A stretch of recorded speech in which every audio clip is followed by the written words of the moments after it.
ભાવનગર લઠ્ઠાકાંડમાં 14 લોકોના મોત અંગે ગૃહમંત્રીના રાજીનામાની માંગ. આમોદમાં ઉગ્ર સૂત્રોચ્ચાર સાથે કોંગ્રેસની રેલી. 3 દિવસમાં દારૂબંધી નહીં થાય તો જનતા રેલની ચીમકી.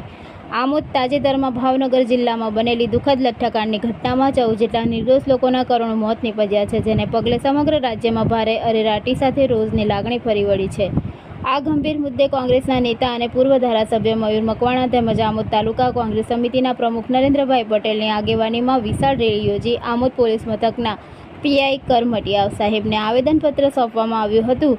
રેલી દરમિયાન કોંગ્રેસના કાર્યકરો અને સ્થાનિક લોકો દ્વારા સરકાર વિરોધી ઉગ્ર બેનરો સાથે સખત સૂત્રોચ્ચાર કરવામાં આવ્યા હતા, જેમાં ભાજપ તેરે રાજ મેં સત્તા, દારૂ, મોંઘા અનાજ અને હપ્તાખોર હે હપ્તાખોર, ભાજપ સરકાર હપ્તાખોર જેવા નારાઓથી સમગ્ર વાતાવરણ ગુંજી ઉઠ્યું હતું. આમોદ તાલુકા મહિલા કોંગ્રેસ પ્રમુખ પણ દારૂના કારણે વિધવા થયેલી બહેનોને સાથે લઈને રેલીમાં જોડાયા હતા.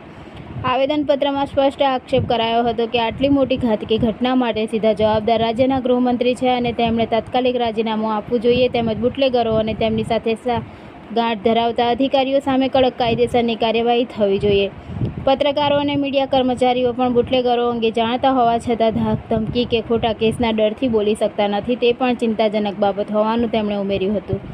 વધુમાં આમોદ તાલુકા કોંગ્રેસ પ્રમુખ નરેન્દ્ર પટેલે મામલાની ગંભીરતા દર્શાવતા આમોદ પોલીસ ઇન્સ્પેક્ટર કરમટિયા સમક્ષ 2 હાથ જોડીને અને પગે પડી ભાવુક વિનંતી કરી હતી કે સાહેબ, આમોદમાંથી દારૂનું દૂષણ દૂર કરો. નરેન્દ્ર પટેલની આ ભાવુક અપીલનું દ્રશ્ય સમગ્ર મામલાની ગંભીરતા અને લોકોમાં રહેલા રોષને સ્પષ્ટપણે ઉજાગર કરતું જોવા મળ્યું હતું.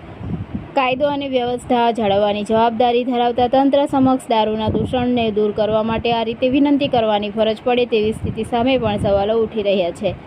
કોંગ્રેસ નેતાઓએ આવેદનપત્રમાં ઉલ્લેખ કર્યો છે કે રાજ્ય સરકાર અને નાયબ મુખ્યમંત્રી દ્વારા ખુલ્લેઆમ ચાલતા દારૂના અડ્ડાઓ તેમજ બુટલેગરોને નાથમાં આદેશો અપાયા હોવા છતાં આમોદ શહેર અને સમગ્ર તાલુકામાં ખુલ્લેઆમ દારૂનું વેચાણ થઈ રહ્યું છે. આવી પરિસ્થિતિ આમોદ તાલુકામાં પણ ભાવનગર જેવી લઠ્ઠાકાંડની દુર્ઘટના સર્જી શકે તેમ હોવાથી તંત્ર ત્વરિત જાગે તે અત્યંત જરૂરી છે.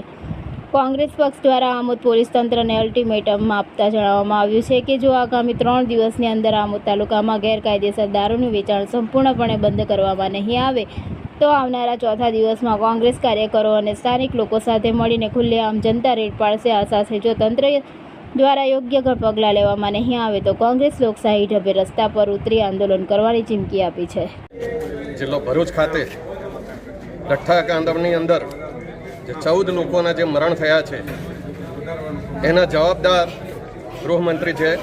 એના રાજીનામા માટે અને જે તે બુટલેગરો છે અથવા તો જે તે અધિકારીઓ છે જેના વિસ્તારમાં લાગે છે એને સામે કાયદેસરની કાર્યવાહી કરવા માટે અમે આવેદનપત્ર આપવા માટે આવ્યા છીએ. ખાસ કરીને પત્રકાર મિત્રો પણ ઘણીવાર આ બુટલેગરો માટેનું બધું જાણતા હોય છે, પણ એમને એવો ડર છે કે કદાચ કાલે અમારા પર પણ એફઆઈઆર ખોટી દાખલ કરે, એટલે પત્રકાર મિત્રો અને મીડિયાના મિત્રો પણ એ જાણવા છતાં પણ અજાણ રહે છે.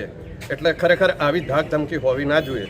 અને ખાસ કરીને આજે અમે આમોદની અંદર આવ્યા છે, તેમને કહ્યું છે પીએસઆઈ શ્રીને, પીઆઈ શ્રીને, કરમટિયા સાહેબને કે 3 દિવસની અંદર જો આ દારૂ આમોદ તાલુકાની અંદર બંધ નહીં થાય, આમોદ શહેરમાં બંધ નહીં થાય તો આગામી 4 દિવસની અંદર અમે જનતા રેડ કરીશું અને તમને સાથે રાખીને કરીશું.